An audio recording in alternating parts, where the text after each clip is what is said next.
ये है TDA 8954TH का स्टीरियो बोर्ड, यानी कि इसमें दो आईसीज लगी हैं। और आज हम इसका रिव्यू करेंगे, लेकिन ये रिव्यू होगा हमारा उल्टा। यानी कि सबसे पहले मैं आपको इसकी ऑडियो क्वालिटी सुनाऊंगा, फिर इसके बारे में डिटेल बताऊंगा। और ये एक बहुत ही पावरफुल बोर्ड है, स्टीरियो बोर्ड है, 420 वाट प्लस 420 वाट का। इसे सिंपल बोर्ड मत समझिए, इसे प्रो यूज में भी आप ले सकते हैं, लेकिन किस तरीके से यूज में इसे लेना है और क्या प्रिकॉशंस रखना है, ये सारी चीजें आपको इस वीडियो में पता चलेंगी। तो इस वीडियो को पूरा देखिएगा, मिस मत कीजिएगा। और अभी तक अगर आपने मेरा चैनल सब्सक्राइब नहीं किया है तो सब्सक्राइब कर दीजिए। आइए सबसे पहले मैं आपको सुनाता हूँ इसकी ऑडियो क्वालिटी।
और मेरे व्यू से बहुत ही अच्छी इसकी ऑडियो क्वालिटी है, कोई भी दिक्कत नहीं है।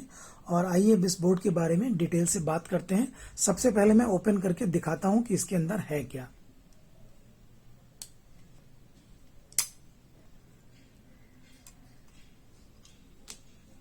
इस तरह की प्लास्टिक की पिंस कुछ लगी हुई हैं, इनसे कांस्टेंट सपोर्ट मिलता है हीट सिंक को और इक्वल प्रेशर रहता है।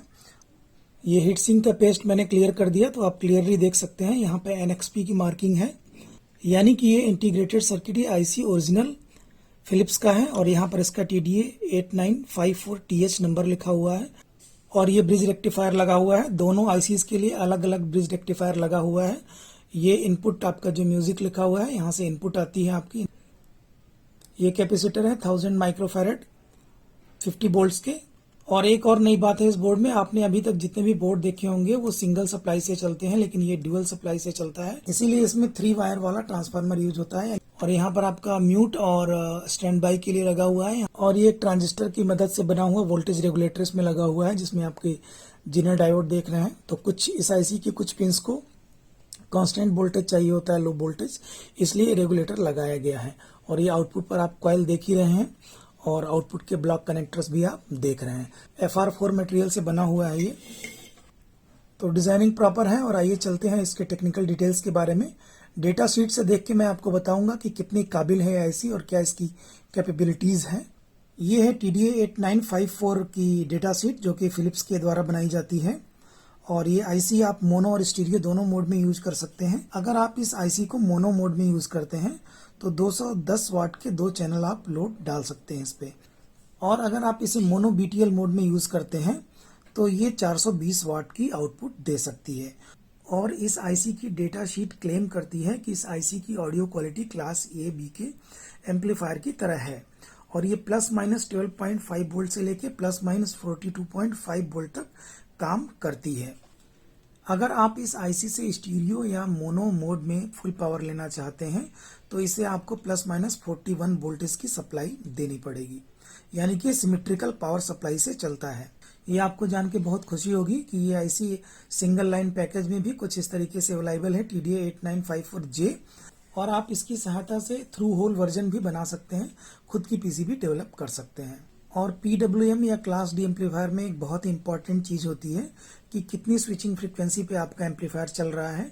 जितनी ज्यादा स्विचिंग फ्रीक्वेंसी पे आपका एम्पलीफायर चलेगा, उसका रिजोल्यूशन उतना ही ज्यादा होगा, यानी कि ऑडियो की क्लैरिटी उतनी ही ज्यादा आएगी। तो ये आईसी जो है डेटा शीट के अकॉर्डिंग, ये आईसी 250 किलोहर्ट्ज से लेके 450 किलोहर्ट्ज के बीच में चलती है। और बाकी इसमें प्रोटेक्शन भी काफी ज्यादा है, जैसे थर्मल प्रोटेक्शन है, ओवर टेम्परेचर प्रोटेक्शन है, ओवर करंट प्रोटेक्शन है, supply under voltage supply, over voltage unbalance protection, ये सारी चीजें हैं इसमें। आइए THD फिगर्स पे इसके नज़र डाल लेते हैं। स्टीरियो मोड में इसकी THD बहुत ही अच्छी है। 160 वाट तक की पावर पे 0.5% है और उसके ऊपर पर 10% अचानक हो जाती है। तो अगर आप इसे कम आवाज़ में चलाएंगे तो काफ़ी अच्छी ऑडियो आएगी। और मोनो BTL में देखते हैं, इसमें 0.5% है 8 ओम के लोड पर 330 वाट तक, और उससे ऊपर की पावर आप लेते हैं तो 10% की टोटल हार्मोनिक डिस्टॉर्शन आ जाएगी। पंपिंग इफेक्ट आपके लिए जानना बहुत जरूरी है। इस बोर्ड को अगर आप खरीदना चाहते हैं तो इस बोर्ड का जो स्टीरियो वर्जन है सिंगल IC से बना हुआ, उसे आप मत खरीदिए, 2 IC वाला ही खरीदिए।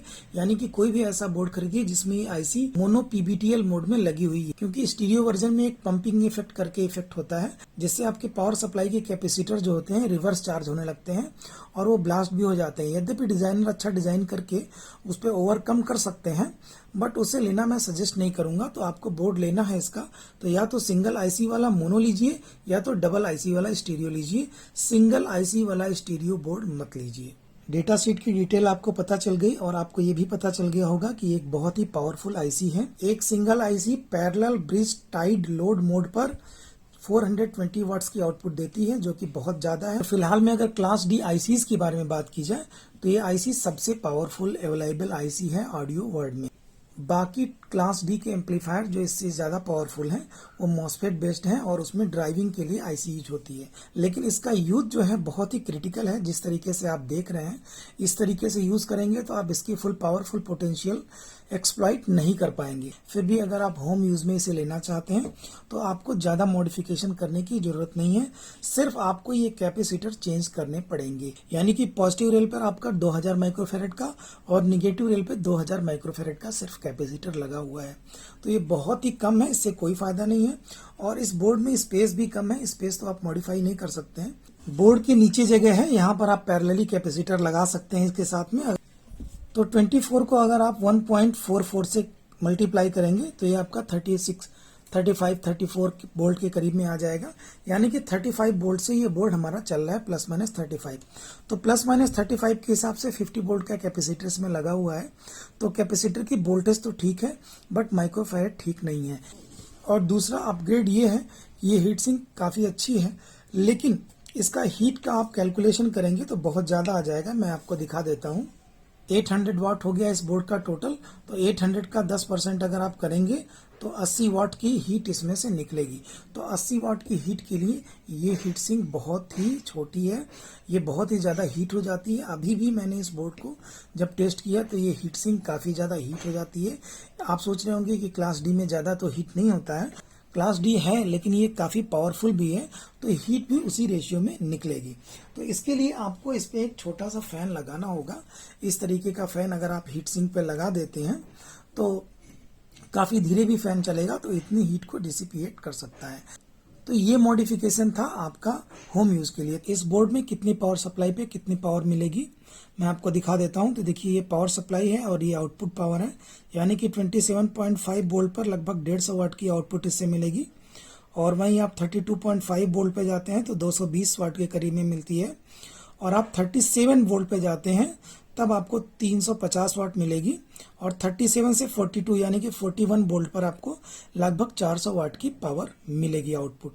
तो उस हिसाब से आप इसमें पावर सप्लाई यूज करना है, उसी हिसाब से ट्रांसफार्मर आपको यूज करना है। ट्रांसफार्मर और पावर कैलकुलेशन के बारे में आप डिटेल में जानना चाहते हैं तो मेरा एक पावर सप्लाई का वीडियो है, उसमें आप देखिए कितना करंट कितना वोल्टेज इस बोर्ड को चाहिए, ये आपको वहां से अच्छे तरीके से पता चल जाएगा। और मैं सजेस्ट करूंगा कि आप इससे ज़्यादा पावर मत लीजिए, 300-350 वाट के आसपास लीजिए तो ज़्यादा अच्छा है। पूरी 420 वाट लेने की कोशिश मत कीजिए क्योंकि बोर्ड इतना स्ट्रांग नहीं है। तो मैक्सिमम ट्रांसफार्मर आप इसमें 27027 का यूज कर सकते हैं 8 ओम के लोड के साथ। उससे ज़्यादा ट्रांसफार्मर आप मत यूज कीजिए। और घर पे अगर आपको चलाना है तो 24024 ही चलाइए। और अगर आप इसे प्रोफेशनल यूज़ में लेना चाहते हैं, जैसे बड़े बड़े डीजे के स्पीकर चलाना चाहते हैं, तो वो भी इससे आराम से चल जाएंगे, ऐसी कोई प्रॉब्लम नहीं है। मैंने स्पीकर चला के देखे हैं बड़े, बहुत अच्छा परफॉर्मेंस मिल रहा है। और यहाँ पर आपको एक और काम करना पड़ेगा कि ये ब्रिज रेक्टिफायर आपको चेंज करना पड़ेगा। 10 एम्पियर का कम से कम आप लगाइए। 8 एम्पियर का नहीं चलेगा इसमें। और साथ में ही यहाँ से जो भी आपके कनेक्टर्स ब्रिज पे गए हैं इन सभी को आपको चौड़ा करना पड़ेगा, मतलब काफ़ी काम करना पड़ेगा, क्योंकि 400 वाट की पावर मामूली नहीं होती है। और जिस तरीके का ट्रैक इस पर देख रहे हैं तो मुझे लगता नहीं कि ये 400 वाट ले पाएगा। अगर आप आउटपुट के ट्रैक देखेंगे तो वो भी काफ़ी पतले पतले हैं। देखिए यहाँ से ये ट्रैक आया है, इतना पतला ट्रैक है।